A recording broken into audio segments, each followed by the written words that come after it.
Boundary লাইনে দাঁড়িয়ে ঠিক এভাবেই কাঁদছিলেন রবীন্দ্র জাদেজা। তার কান্নার একটাই কারণ, তার ইমোশনাল হয়ে পড়ার একটাই কারণ, পেছনের গ্যালারিতে যত সমর্থক ছিল সবাই সিএসকে সিএসকে, আমাদের জাড্ডু, আমাদের জাদেদা বলে চিল্লাচ্ছিল। চেন্নাই তাকে ছেড়ে নিয়েছে, কিন্তু দর্শক সমর্থকরা তাকে ছেড়ে দেয়নি।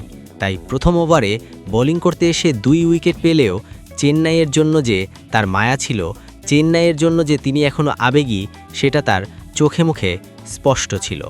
তিনি কেঁদেছেন, তিনি হয়তোবা বুঝিয়েছেন, আমি কি বিরাট কোহলির মতো একটা দলের প্রতি লয়াল থাকতে পারতাম না, যে বিরাট কোহলি 18 বছর ব্যর্থ হওয়ার পরেও রয়্যাল চ্যালেঞ্জার্স ব্যাঙ্গালোর তাকে ছাড়েনি। জাসপ্রীত বুমরা, রোহিত শর্মার দিকে তাকান, এই দুজনকে এখন পর্যন্ত মুম্বাই ইন্ডিয়ান্স ছাড়েনি, তাদের ছাড়া মুম্বাই ইন্ডিয়ান্স হয় না। তেমনি মহেন্দ্র সিং ধোনি এবং রবীন্দ্র জাদেজা ছাড়া চেন্নাই সুপার কিংস আসলে হয় না। কিন্তু চেন্নাই সুপার কিংস সেটা বুঝেনি, আর প্রথম ম্যাচেই রাজস্থান রয়্যালসের হয়ে চমক দেখিয়েছেন রবীন্দ্র জাদেজা, ভেঙে দিয়েছেন চেন্নাই সুপার কিংসের কবর। প্রথম ম্যাচে বাজেভাবে হেরেও গেছে চেন্নাই সুপার কিংস, আর তাতে চেন্নাইয়ের হারের চেয়ে সবচেয়ে বেশি দুঃখ তো রবীন্দ্র জাদেজার সেই সেলিব্রেশন দেখে হচ্ছিল চেন্নাই সমর্থকদের।